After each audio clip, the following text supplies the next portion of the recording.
Happy Tuesday. Welcome to the Scoop World Order. We have got a big update on Ward Manuel. He has some comments about the Michigan scandals. We're going to talk a little bit about that. As always, we're going to take your questions, talk a little bit about spring football as well. Again, if you guys enjoy our content, please leave us a like, click subscribe, also click that little alert bell. Again, we appreciate you guys. Have some sad news to pass along. One of our Scoop family members, ZZM, also known as Matt Rogers, Madamus Prime Entertainment, has passed away. A great member of the Scoop family. Very sad news. Got that last night late. Wanted to relay that and give a little memorial for him. He was a great member of the crew. Was always a part of the show each and every night. Asked a ton of great questions and super chats. So keep him in his family in your prayers. He's 43 years old. Tragically passed away. A guy that was a great member of the Scoop family and a guy that I met at our outings. Great person, and a terrible, tragic ending for a guy that was a huge part of what we do. So, ZZM, we love you, my dude, wherever you're at now. We were thinking about you, thinking about your family. As always, but we appreciate all you guys that let me know about that. Steely, Sean Schrock, Sean Rawlings, all you guys that reached out to me. I appreciate you guys. Let me know that. So I just want to give you a quick little memorial to him. He is a stud. And again, we're thinking about you, Matt. Again, great person. Just wanted to say that real quick to start the show off. Nevada, getting into some of the Michigan stuff as we can get this thing rolling. Um, ZZM was a great person. He was on here a lot. He was always in the chat, and everybody loved him. Sent us a lot of super chats. Any quick words on ZZM before we get into the Michigan scandal? Well, look, we have a lot of fun on here, and this is entertainment. And that's real life, and that's just such a tragedy. It saddened me when I got the news last night from you, and it was really just bad. Just I always look at these things as like a reminder to really enjoy every day as a gift. Hug your kids, hug your loved ones. Don't take anything for granted. Don't hold off saying anything or doing anything that you should. Um, 43 is just unspeakably young to be passing away. I don't know the particulars of what happened. I just, like I said, just terrible, terrible, terrible news. And just really, really sorry for him and his family. And our prayers go out to him for sure. Yeah, and we appreciate all you guys that let us know about it. Spoke to some of you guys on the phone, but I appreciate you guys letting us know, because again, that's part of what we do with our communities. Like sometimes people pass on, and we got to get a little memorial before we start the show. But was a great guy, really smart guy, really great to get to know. And again, we'll miss CZM in a major way. So Nevada, we'll get into the Michigan stuff. Ward Manuel had some stuff to say, and it was interesting. He's been wrong about literally everything, so it's kind of comical when people say that, oh, well, is it, Buckeye Scoop versus Ward Manuel? I was like, well, Ward Manuel thought he was going to sign Jim Harbaugh to a contract at the ceremony, the awards, or the championship celebration, and he's been wrong so far every step of the way. What are your thoughts on what Ward Manuel had to say? Well, basically, for people that haven't seen it, I'll kind of summarize it. I don't know if you have access to the comments there, but basically, what he said was, we don't really know what's going on. He was very specific about this language. He chose his words very carefully. He's like, I haven't spoken to anyone about a postseason ban. And he said that Michigan people shouldn't read anything good into it or bad into it. He just doesn't know how this is going to play out. And when it does, they'll deal with it and they'll kind of go with it. And the Michigan fans latched onto this like this was some sort of like Ward speaking. Ward hasn't done this, and it's like when you really go back and parse through his statements and look through it, um, what else could he say? I mean, what else? If I said to you, okay, Kirk, you've got to make a statement now to the you're the Michigan AD, you're big and fat, and you've got to say something to the Michigan faithful out there. What can you say? So your first thing is like you can't tick off the NCAA. So you got to be careful about how you put your comments there, and but you want to keep hope alive for the fans and specifically for your recruits because you don't want to kill your recruiting right away. So you've got to kind of take this middle ground language where you basically position it as you don't know anything. I don't know if it's going to be good. I don't know if it's going to be bad. So don't read anything because nobody knows how this is going to play out. So he's kind of the position in Michigan is like this helpless little victim where the NCAA is going to hand down this punishment, and whatever it is, we'll deal with it when they hand it down. But it could be good. It could be bad. So he's covered basically every portion of the spectrum there, and and not saying anything. And to his part about him not having talked about them, well, he's not the one having the conversations. We've been really specific. It's their lawyers. That's why they have 3 law firms working on it. They're not. Ward Manuel is the low man on the totem pole in terms of an NCAA investigation, discussion, negotiation. I mean that's how you end up with Gene Smith with his famous "There's no way a bowl ban is on the table," and then we ended up with a bowl ban and lost the national championship because of it. And Dean Smith was a guy that was on the committee, in the room. Has a plaque on the door, and specifically had a chair there, and he completely he whiffed so bad on that he misled Urban Meyer when Urban Meyer when he took the job was not aware that there was going to be a bowl ban, not aware because Gene Smith had told him nope, no chance. Coach Meyer, no chance. So Urban Meyer stepped into the Ohio State. Now I don't know. Would he have not taken the job if he knew that Ohio State was on probation for the 2012 season? I don't know. I mean, I don't. You know what? I don't know.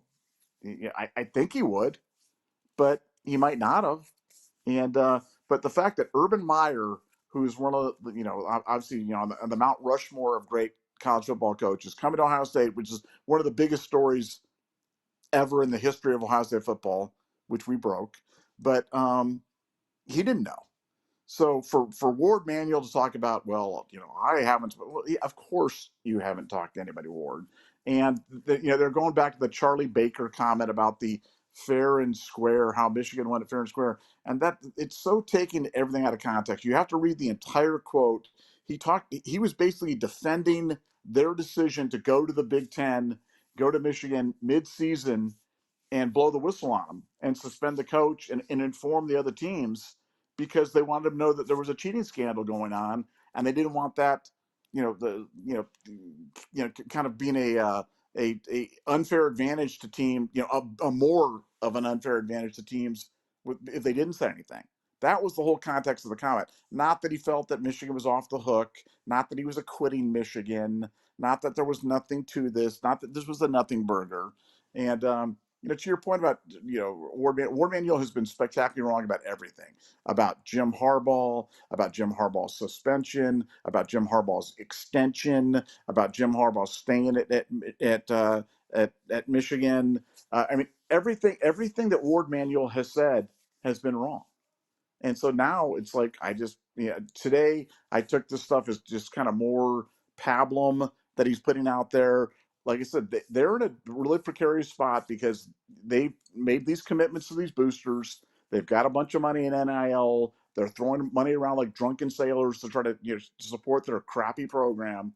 And what happens when the NCAA hammers them and the donors go, Ward, why didn't you tell me this?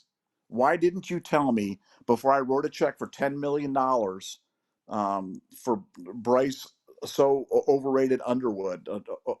I'll call him, underrated, overrated Underwood. But why didn't you tell me? You knew that this was he's got to play the. I had no idea. I couldn't have. Nobody could have seen this. I mean, this is just a bolt from the blue. This was just a complete misreading of the rules, and they're trying to make an example out of us. And this stuff didn't even matter, and we didn't even know. Nobody could have known that this guy was this lone wolf was operating this rogue operation there. That's what he's going to say because he has to say that. He has to say that to protect Michigan legally. He has to protect their fundraising, and he has to protect their recruiting. So that's my theory in terms of, in my opinion, this is just my opinion only, it seems purposeful to me. This type of misleading seems purposeful. Could it be? Could it be not? I want to leave myself a room there from a legal standpoint that I'll put question marks there. Is Ward Manuel lying? Well, I mean, I don't know, but it sure seems like has he disclosed everything he knows about this scandal to the Michigan faithful, to the donors, everything. I don't think so. Why do you think they've selectively released information on this thing? They've selectively released information to Dellinger at Yahoo, the stuff that they felt that was the most favorable to their case. They haven't released the entire NOA for a reason. They haven't released their response for a reason, or the NCAA's response to their response for a reason.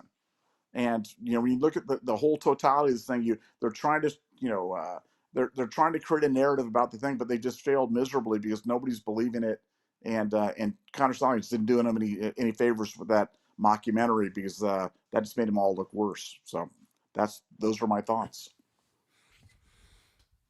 Well, I think when you're Ward Manuel, I think being dumb is just the easiest way to go through everything. Again, I was talking to some folks today, and I was like, well, okay, well, I mean, if this isn't a big deal, or if they're gonna skate, or if they did everything fair and square, then why wouldn't you just settle? Why wouldn't you just pay the ticket? Just pay the fine. Again, it's like, a lot of you guys have had speeding tickets before, right? Yeah, I got a speeding ticket, Kirk. I've done that before. Okay, you can go to the court date listed on the ticket, or you can log in online and pay the fine, and it's over. It's done. How many of you guys actually go to court? None.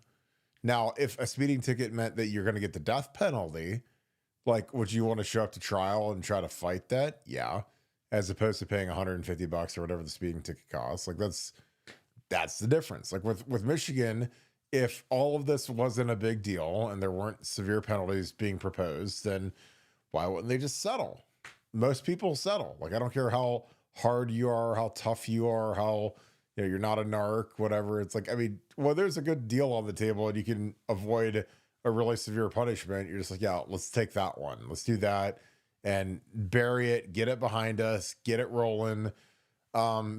Michigan hasn't done that because they've got something really severe hanging over their heads. Because again, Ward Manuel can placate the lunatic fringe of the Michigan fan base that says, oh, we want everything fair and square and we were good. And, this one rogue actor was the only culprit and nobody else knew what he was doing. I'm like, yeah, but the problem is that there's electronic evidence of him transferring tickets and getting uploads of film of signalers and stringers and money being exchanged and houses being paid off. And like, there's all this like insanity that doesn't exist unless something extraordinary is happening. So Ward did what he had to do.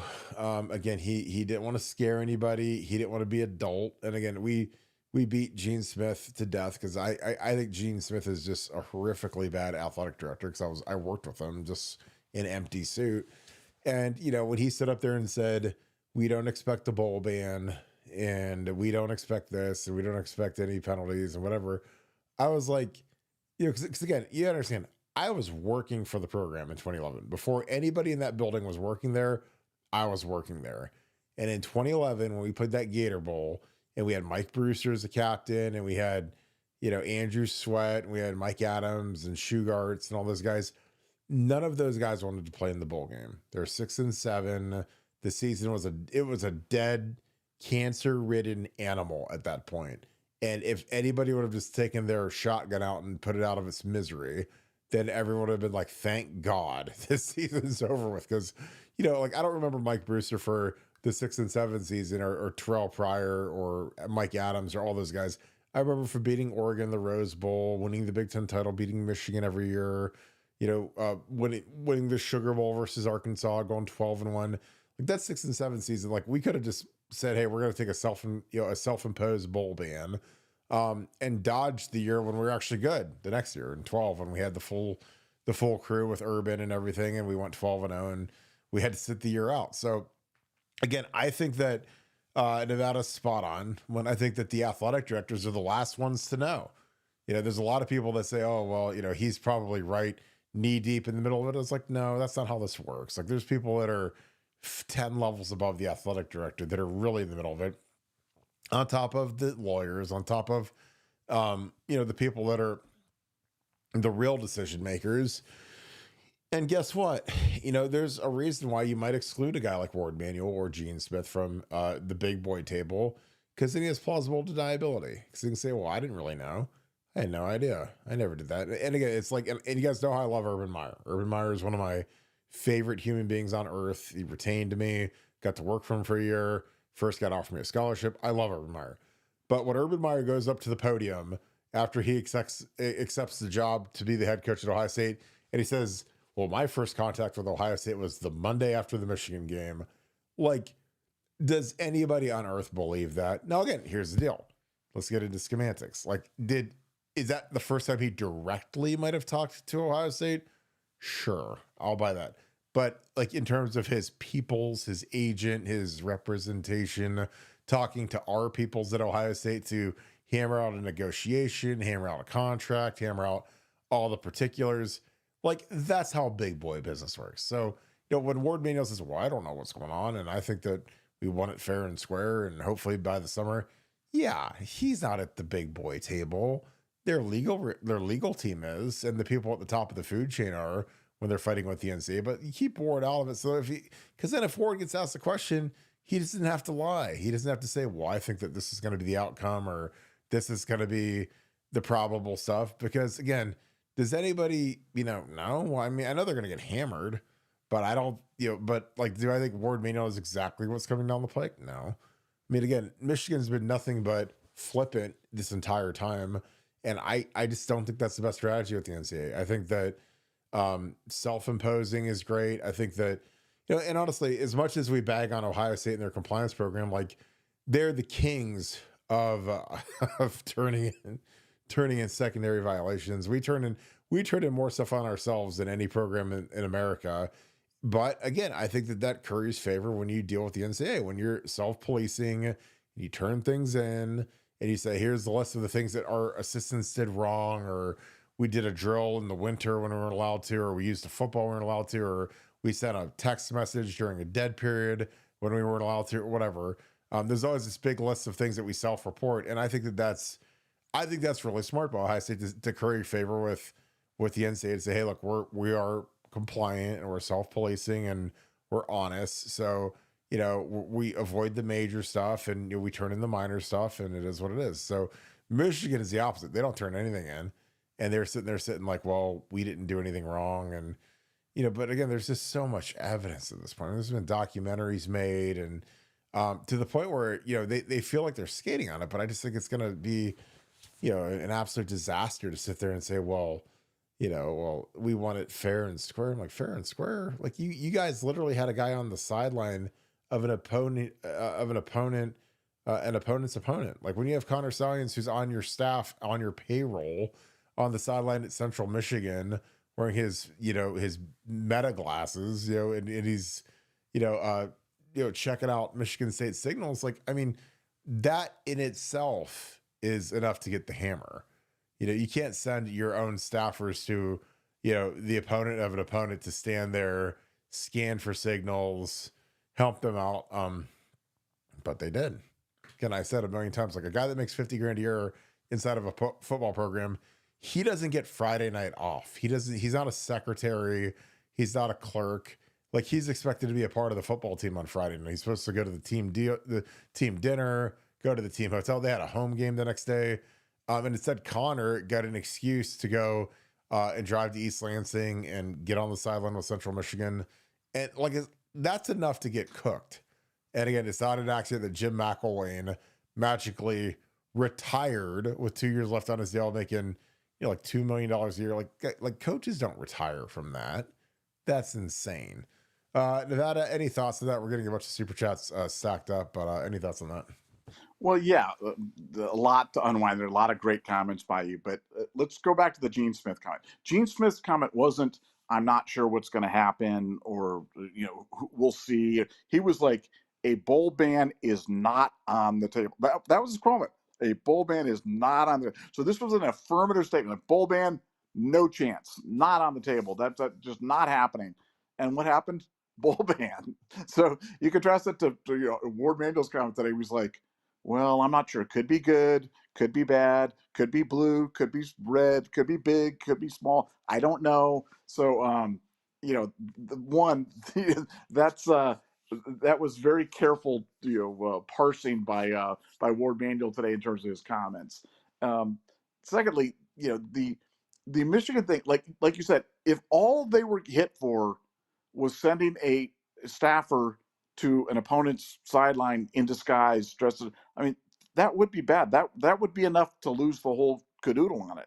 And I mean that's a fact not in dispute. That's not even. It wasn't like they're trying to make it sound like he did this on his spring break or something like that. He was a full-time staffer employed by Michigan, drawing a salary by Michigan on a Friday night before a home game at Michigan State's opponent on the sideline, stealing signals.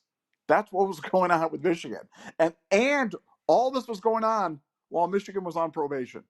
Michigan was already on probation, and they're out there. They sent him out there, and he's doing this. So, this is the kind of environment in which Connor Stalions was operating. Forget the 50 other times where they have documented on the spreadsheet instances of Connor Stalions directing and financing and paying for people to go and download or take signals and then download the information back to him.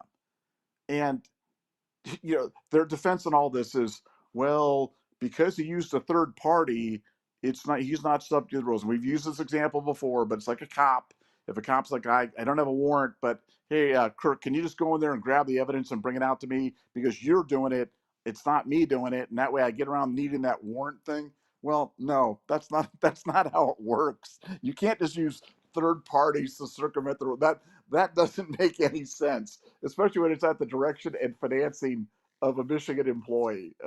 And used to the benefit of Michigan. It's just every argument that they make is completely nonsensical. It wasn't important. He was a lone wolf.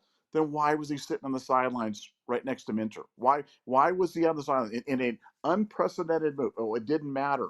Well, you guys went from the worst team in the Big Ten to Big Ten champions and winning the national championship. Wow. And then after that, you guys go suck again.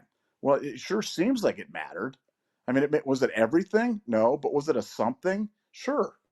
And if it was 1%, Kirk, if it gave them 1% of an advantage, they should lose every game that they participate. One, it doesn't matter if it was 0.1%, they should lose every game, because as I pointed out before, if you use an ineligible player and he's on the punt return team in a game that you won 58-0, and he plays one play, you forfeit that game. Doesn't matter what his contribution was. His contribution was nothing. You guys would have won 58. Doesn't matter. He played one play. You were up 58-0. Doesn't matter. You forfeit that game. They should lose every game. I think they will lose every game. I think they'll have their Big Ten titles not recognized. They'll have their national championship not recognized, and they'll have a multi-year bowl ban going forward. And I think you're answering your own question. I know you offer the hypothetical, which is absolutely the right hypothetical. If this was nothing, why haven't they settled? When you get that traffic ticket, you make that calculation in your head. You're like, okay, I can go to court and potentially face $1,000 fine and the suspension and this, that, or I can pay $250 and just have this go on my life. And you make a calculation. They're making a calculation right now. They're going, what is being offered? What the pay this thing right now box for them is so tough for them to swallow. They can't do it. So they have to follow this. They have to take the impossible path of going to a full hearing, which when you go to the NCAA dashboard and look how many times schools go to full hearing, it's very rare. It's exceedingly rare. So Michigan is taking the exceedingly rare path on a case that's, well, just on the stuff you guys know. You haven't even seen the NOA. None of us have actually seen the physical NOA. I've had stuff read to me. We've seen excerpts, but nobody's seen the full NOA yet. But just on the stuff that you know, what do you think they should get? What should be the punishment for having sent 50 different stringers to games to gain signals? What should the punishment be for that? Oh, I mean, they should vacate everything, every game. I mean, every game, bowl bans, national championship, because again, I had a conversation today with someone. We were talking about like this versus like Trussell. Yeah, and obviously, Truss, he got caught in a lie. Terrell Pryor sold his gold pants, and Mike Adams sold his. Those guys all traded stuff for tattoos, but it's like that didn't affect the outcome of a game. That was selling stuff that you owned for money or tattoos or whatever. Trinkets for video games and chicken wings or whatever it was. Again, it was like the Sports Illustrated thing was the greatest thing ever when they said, "Oh, these guys hung out at the tattoo parlor for and the guy would order chicken wings and they'd play Madden and smoke weed." And I'm just like, so they're basically college kids, is what you're saying. But that didn't affect if we could beat Michigan State or Michigan or Illinois or whoever. They gave us no advantage strategically. When you know what's coming in a football game, it is like, again, like Nevada, you're like one of the biggest gamblers I know. And I mean, I'm just saying, it's like you've been around guys and you know what the value of information is, let alone what is something that could completely flop something in a game. And I always joke, it's like playing poker. Like if you guys play poker in the World Series and one guy knows what everyone else's cards are, like that's probably the guy I'm going to bet on to win it, because he's going to know when to hold them, when to fold them, when to raise, when to bluff, when to do whatever. And that's what it's like when you're a football coordinator and you know exactly what play's coming. Like it's really easy to be a great coordinator. It's fantastic. And when I used to work at Ohio State and I was, the defensive, the scout team defensive coordinator, because again, I'd have to go against the first team offense with Jim Bowman and then Tom Herman and Urban and all those guys. And there'd always be a couple plays a day where they say, "Okay, Kirk, you design the blitz, pick a blitz that this team runs, and make it hard." So I would make it like impossible, basically. So I'd find the hardest blitz on earth and I would design it and couldn't block it, couldn't pick it up. And then I would always have the film clip ready to go in the meetings afterwards when they say, "Hey, that blitz that you ran, like when did they run that?" Well, they ran that versus Wisconsin week 2. They ran it one time and it worked, and it was an odd front with a double blitz. One guy off of the backside and a guy down the middle, and safety down the middle. And I used to love doing that because when I knew the protection, I mean, if you know what the protection is, you can design a blitz that'll beat it. Again, that's the beauty of football. There's no perfect defense. There's no perfect offense. There's no perfect pass protection. There's no perfect blitz. So if you know what's coming, it's very easy to beat it. And that's what Michigan had. And again, go look at the records. Like, guys, go get on the records for the last 10 years of Michigan football. Look at how bad they were leading into the 21 season. And they had the same players. There wasn't some massive uptick in recruiting. There wasn't a new coach. Jim Harbaugh had literally been told to take a 50% pay cut, and then all of a sudden they turn all the way up and he's making, they're good, really good, dominant, and they beat Ohio State, 3 straight years under him. They beat us last year, 4 straight years with Strawn this last year. And it's all because they were cheating. They need the signals, they picked the signals, and it was a caper, and they got caught because they were sloppy and they were stupid and arrogant, and that's just what they are. I mean, they're prideful, and again, and they celebrate that, and that's an indictment of their fan base. They're no different than Penn State's fans that were, again, I always hated Penn State when I played at Ohio State because, after the tattoo gate and after the Trussell stuff and after the, "Oh, you guys are dirty and you guys did all this stuff," and I'm like, and we have Joe Pa. Joe Pa would never do anything bad. He'd never do anything dirty. He'd forthright, virtuous. And I'm like, you guys are a bunch of scumbags. So when all the Jerry Sandusky stuff came out, I was like, oh yeah, it's like the people that crow the loudest about being virtuous are always the worst. And Penn State turned out to be, the worst fan base and the worst humans and the worst program of all time with what they did with those kids and Jerry Sandusky. But I think Michigan's right next to him. Michigan's been cheating, and their fans are good with it. They don't care. Again, at the end of the day, they said, well, we get to go to the national championship. We get to hoist the trophy. And Jim Harbaugh and every human being that was part of the program got out of there as fast as possible afterwards. And like I said, I've never seen an exodus after a team's won a national title that fast as after that Michigan team. when he took that job in LA. I mean, everybody left, and they either went to Seattle, or they went to with Mike McDonald, or they went straight to Los Angeles with Harbaugh. I mean, it was just like a empty the clip. Like, I've never seen a facility empty out like that. Like, you look at Ohio State, like, we won the national championship, and we lost Chip Kelly and we lost Jim Knowles, but I mean, our defensive staff was largely the same, and a lot of our offensive coaches were largely the same. A couple of promotions, and guys that moved on to maybe get a better job. Like, I mean, Justin Fry got an NFL job, but we got like 80% of our staff back. Not to mention our head coach and most of our players. So I don't know. It just seems too obvious, and I think that this stuff is over Ward Manuel's head. I don't think the athletic director's privy to this. I think that like, again, it's a lot like when you're going through a major coaching search. Like when we were going after Urban Meyer, like Gene Smith was like the last guy to know. It was the big donors, the board of trustees members, it was the president.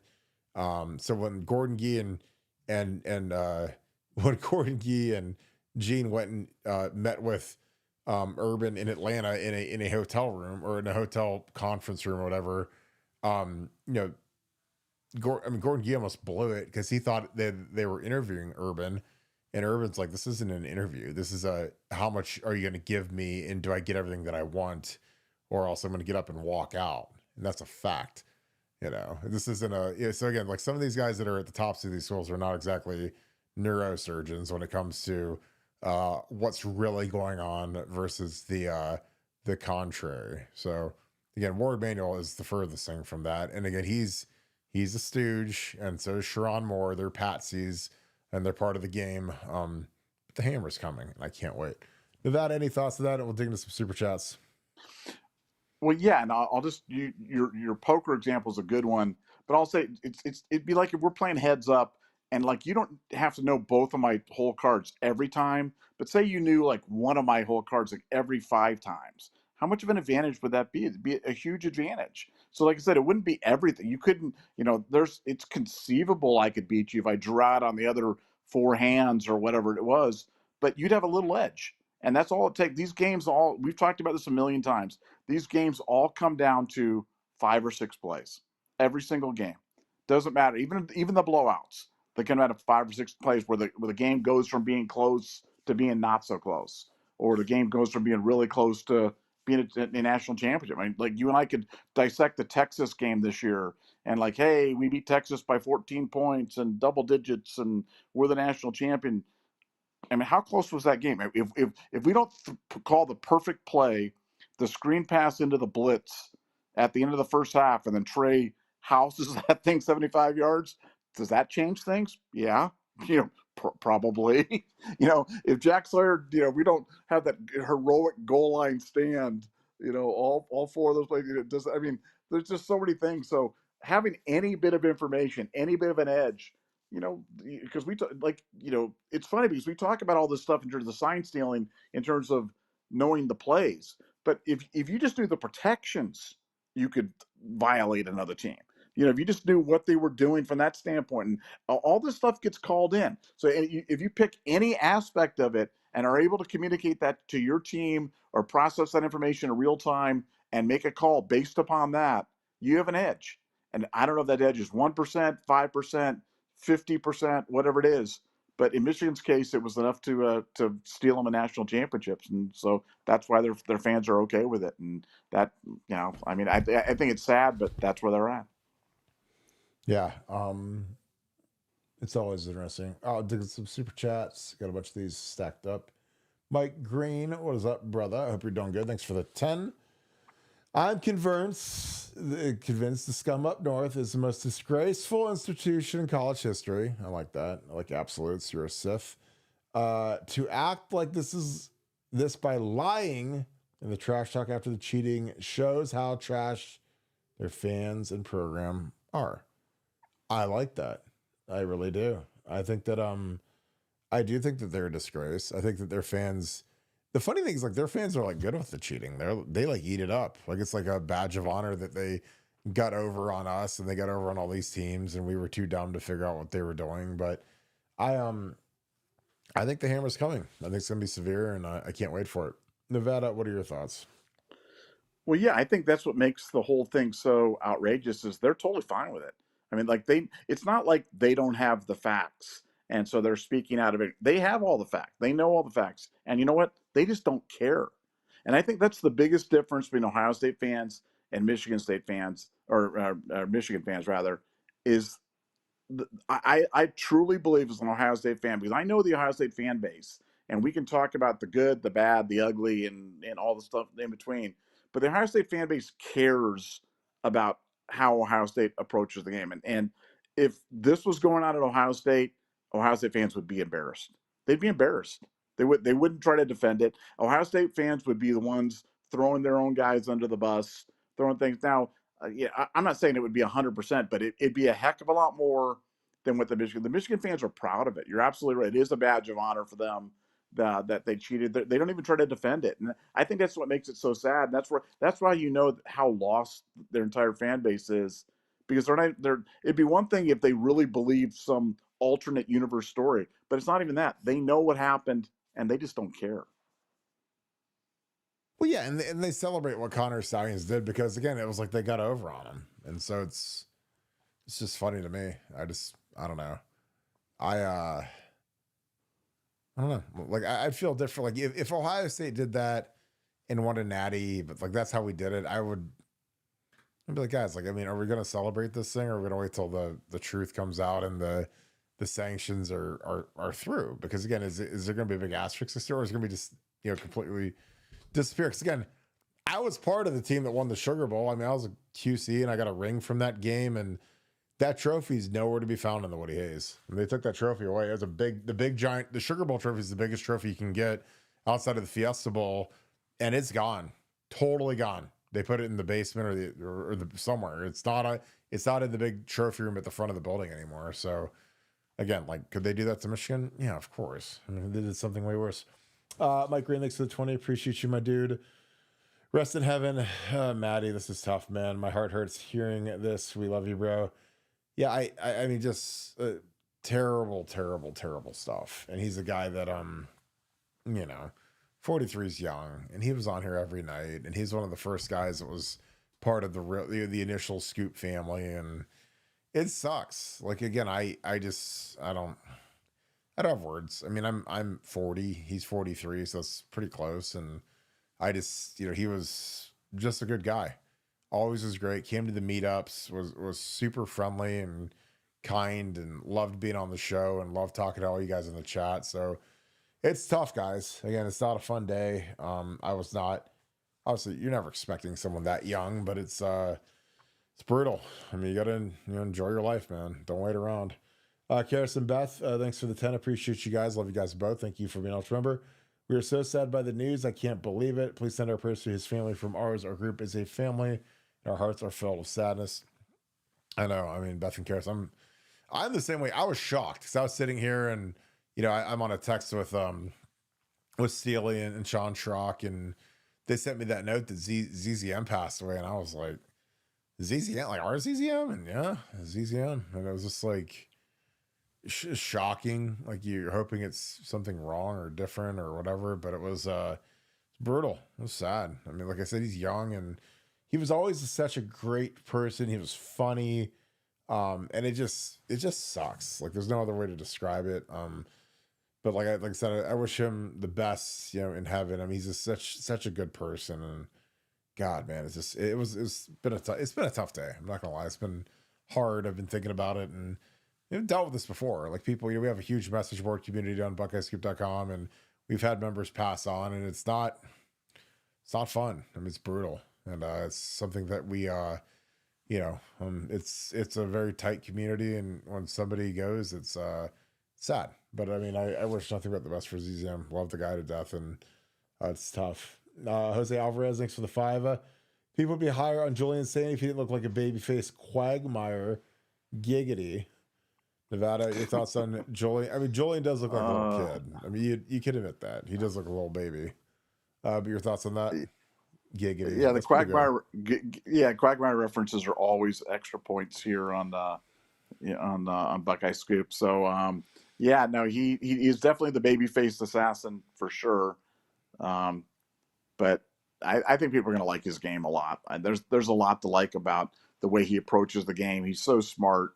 He plays smart, and I you know yeah, I'm the biggest Aaron Rodgers fanboy in the world. So the fact that we've got a guy that's got a lot of the same type of mannerisms and approaches the game the same way at Ohio State is really fun for me, because I think he's going to be terrific, just like Aaron Rodgers was at Cal. And so I can't wait to see him. Yeah, I think that he's a kid that's got tremendous upside, and I'm really excited to see what he's going to do this year. Really excited about him. Kevin McQuaid, thanks for the 5 RPs, EZM. Shout out, Scoop World Order, and Carlugi. If the NCAA doesn't drop, you know what, on the gloves are off. Nothing is off limits. Do you agree? Nevada, go Bucks. What are your thoughts, Nevada? Yeah, I think this is truly, the Waterloo for the NCAA. And I mean, the good news is they know it. They know it, that this is the final battle, and they picked their ground well, just like Wellington did at Waterloo, got the high ground, and they've got the high ground on this. So Michigan's defense literally is, you can use third parties, and that should get you away from the NCAA rules. And he was a rogue agent, and we didn't know what he was doing, and it really didn't matter. What he was doing wasn't important anyway. Those are their arguments. So I don't believe those are winning arguments. I don't believe those are. I know those are not winning arguments. The NCAA, who they're arguing this to, they're not arguing this to a third party, like to a judge or some other. They're arguing it to the NCAA. So I think they've got tough sledding. They've got really bad cards, and I think they've played them really poorly. On top of that, so I think the final outcome of that is it's necessarily got to be the hammer. Nick Ma, thank you for the 5. Appreciate you, my friend. He says, so Michigan wrote a 137-page rebuttal and has a team of lawyers because there's no punishment. Say it out loud. BS. Yeah, I'm with you. And again, what they leaked to the guy from Yahoo, Witzel, whatever his name is, like, that wasn't, that was like the best of the parts. They left out a lot of the juicier stuff. They leaked the stuff that made them look as good as they could. But yeah, like I said, if there was no major punishment coming, then why haven't they settled and just moved on from this? That's the thing I always go back to, is like, and I said it again, like, guys, if you get a traffic ticket, you're probably going to pay it online, hit the button, put your credit card in, here you go, it's done, $150, whatever. Because it's a fine, or you can go to court and fight it. Or, if they're, like I said, if they're offering you the death penalty for your traffic ticket, you're probably gonna go try to fight it and say I wasn't speeding or whatever. So these guys don't have like a jaywalking fine or a speeding ticket. These guys have this is a serious crime for college football, for the integrity of college football, which is what they affected when they cheated the way they did. So it's pretty severe, in my opinion. Andre Duke, thanks for the 20. Appreciate you, my dude. Thanks for being an ultra member as well. What's up, Kirk? The next time I'm in Columbus, I'll let you know. Definitely gonna have some food and drinks at Twin Peaks. We can definitely invite Todd as well.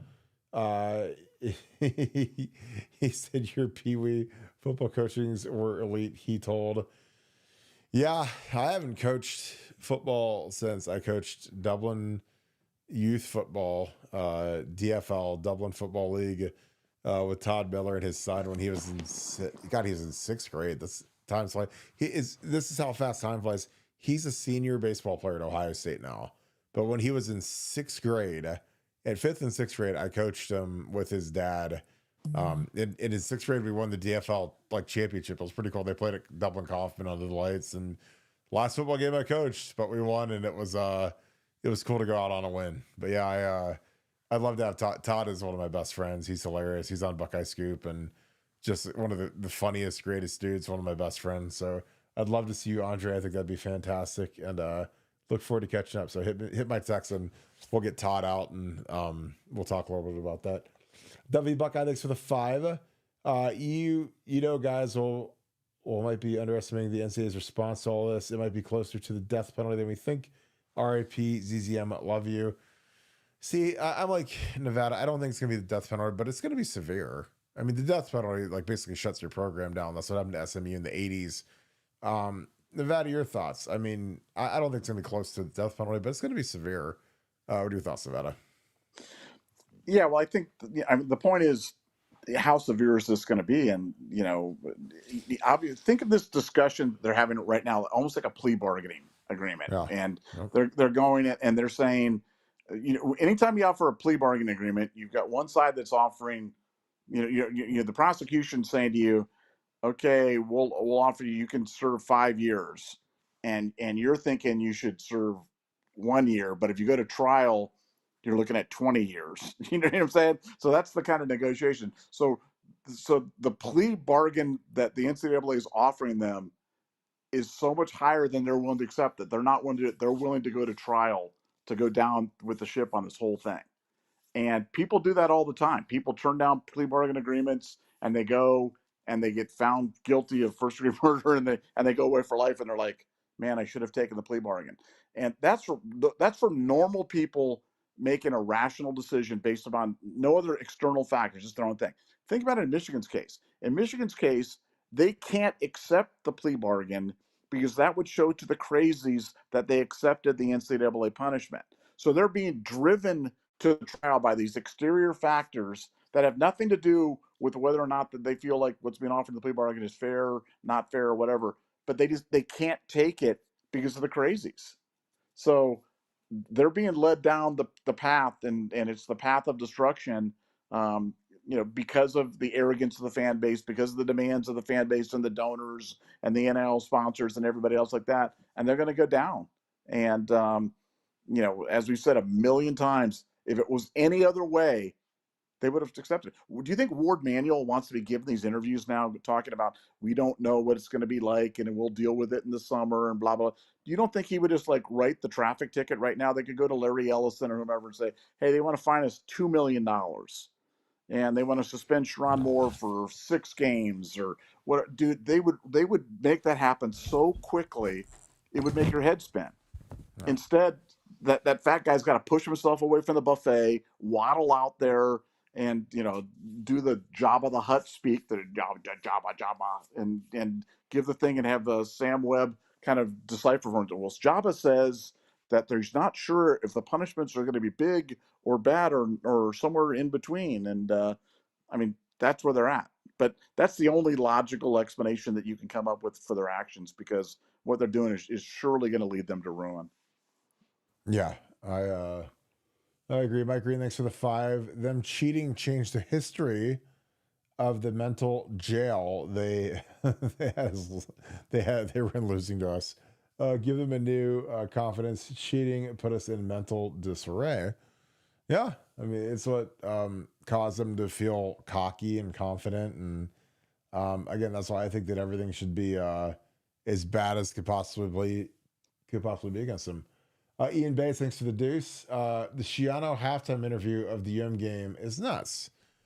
Well, I said this again today too. I said, look, there are plenty of sound bites that these coaches, and these coaches are all smart guys. Like James, as much as people want to bang on James Franklin for not winning big games, or whatever, I think he's a pretty smart guy. I think he knows what's going on.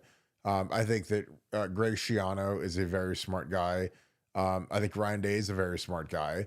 And they all have separate sound bites where they talk about the length that Michigan went into. And, well, golly gee, we were in short yardage and we brought in 13 personnel, which is 3 tight ends.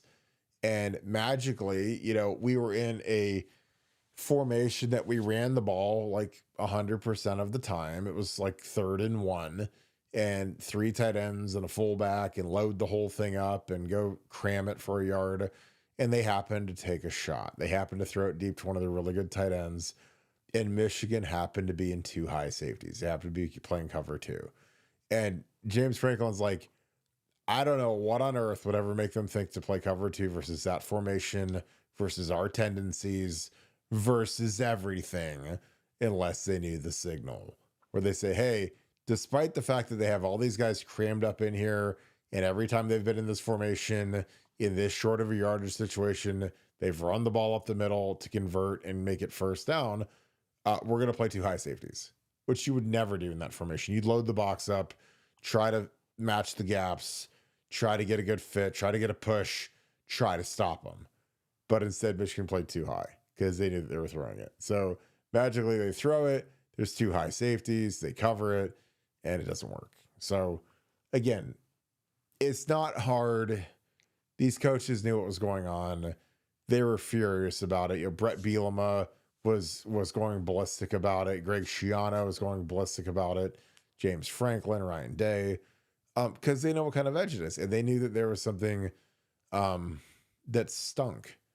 And in a coach's profession where there's all kinds of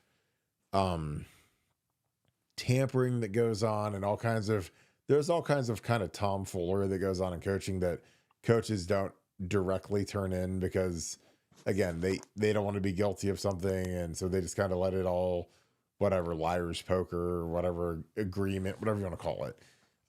But this was a line too far, which is why they all made a big stink about it on national TV. So again, is what it is. Nevada, your thoughts? The Greg Schiano halftime interview of the Michigan game was nuts. Do you recall that? Do you remember that? No, I was watching it in real time, and I didn't know what was going on. I didn't really realize what I was watching until later, and then I went back and kind of reflected on it. But we should do this show. We should do a show on that where we go down and break down that interview, because whoever the sideline reporter had a chance for one of the greatest scoops of all time. If she'd have just said, "What are you talking about, Coach Schiano? What sort of?" Because he was like, "There's all sorts of things going on out there that shouldn't be going on." And if she'd have just said, "What kind of things?" I think Schiano would have vomited it right out there on national TV in front of everybody.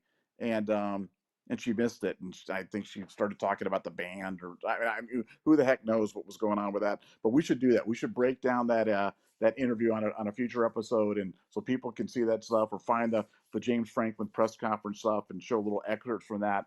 Because this did affect legacies. It'll affect legacies, jobs, careers, awards, draft position.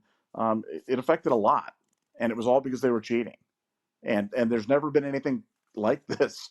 And that's why Michigan keeps looking for precedent. They're like, well, there's never been a ban of this without. Well, there's never been an offense like this by anybody ever.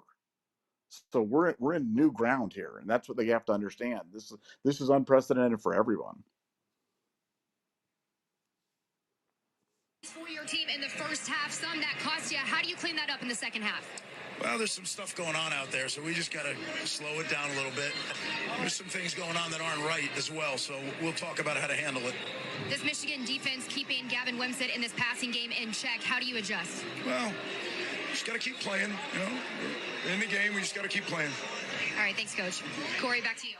I mean, he is salty. Yeah. I mean, that is salty right there. He's like, there's some stuff going on, and and there's some stuff. It's like, I mean, he's dying to out the whole thing. He's dying to, and again, that's the funny thing is, like, when these people are like, well, it's not a big deal, and it isn't. I know these questions are going to come this week. And this is James Franklin. I'm gonna do this one too real quick. This is things that we can control. We always have to have a plan, and I think I've already kind of covered this and talked about this in terms of what we do and how we communicate to our players and how we communicate to our team during games. But I'm going to leave it at that because less is more. I'm focused on all the stuff I see on film. That's what we're focused on, is all the stuff that we. Scheme. That's not the one that I want. That was from this year, but like when he talks about the sometimes what they're in is a little too perfect, and I was like, oh God. I mean, because like these coaches know. I mean, come on. I mean, Greg Schiano's basically saying they're cheating. They have all of our signs. We have to change everything that we do. And that's that. And again, he's, they're not sugarcoating it. It's something that, it directly affects how they run the team, how they run the offense. And it's just not great, So I don't know. I mean, Nevada, like, any other thoughts on this? I played that Schiano comment. Any thoughts on that? I mean, does this surprise you at all? Well, no, just like I said, having seen it in real time, you just saw the look on his face, and he was so frustrated because people don't realize like it's not easy to change your signs. It's not, that is not a simple thing to do. We've talked about this many, many times. You're trying to change your signs for an entire team, but everybody's got to know exactly what they are, and you not everybody out the field is a Rhodes Scholar. I mean, some of these guys that are out there aren't the brightest bulbs in the in the chandelier, and you've got to come out there and get the things, because if one guy doesn't get the sign or one guy doesn't know what's going on, especially on offense, it's a disaster. And if it's on defense, it could be a touchdown. So it's it's a problem changing signs. It's a problem coming up with new signs. It's difficult for people to remember. It's sure as heck difficult to do in game. It's hard enough to do week of the game. So yeah, Michigan was really, there's a reason why teams, you have a set of signs and they go back to them. That maybe they'll rotate them, but they'll have like 3 sets of signs or something like that. They'll use. But if you're picking every game and you've got people going to every single game and getting the signs and putting everything, then you've got them. It doesn't matter if they're on A, B, or C. You can figure out pretty quickly which one they're running, and then you have them. And huge advantage, and that's why it's cheating. Yeah, and I think that's, it's always been going on. Like Trust, like when we used to play Michigan, we would switch out. We used to wear wristbands. Like I didn't, but the skill guys would. And he would switch them out at halftime and sometimes after every quarter. Now the problem with that is you got to make sure you get all of them, because if somebody's got the wrong wristband and you signal on a play, it ain't going to be good. But, we used to have like a number code where, our signalers would signal in like 13 or 12 or 92 or whatever. And our guys would look at the wristband and they'd get the play. And that's another way you can do it. But versus Michigan, we'd always switch the wristbands at halftime because we always were convinced that they were trying to, they would pick our stuff or steal our signs, or they had them or whatever. And I remember and again, this is, 2011, 2010, but like we had a guy send us a photo. I remember we were in the staff room and this guy sent us this photo of our wristband that he took from one of those telephoto lenses, like down in, or somebody from, that was a credentialed media member took from a telephoto lens, took a giant, it was crystal clear. I mean, you could see the entire play sheet because Trent would have his big play sheet, and the guy, he took a photo of the back of it, and every single play was crystal clear. Now what can you do that in real time? Can you pick that in real time? I don't know, but it was something that said, hey, we might not want to put anything on the back sheet of our play sheet from now on, because these guys have these lenses and these super 4K cameras that can pick up that kind of detail. So again, the spy games never end. But thanks to Michigan, Ryan Day last year with Chip Kelly decided to huddle and also use helmet communications. So worked out great, won a national championship. Life is good. All right, Nevada, can you wrap this thing up? Any final thoughts as we head into the night? No, just one more time about ZZM. Just our hearts are heavy, and just you try to look for the good that comes in these situations, and just really just enjoy every day and enjoy every single day, and just like I said, don't put off doing anything, saying anything, being anywhere, or doing anything, because nothing's guaranteed about tomorrow. So that's all I'll say. Yeah, and I'll follow up Nevada with that. ZZM was a great member of the Scoop family, so keep his family in your prayers and your thoughts.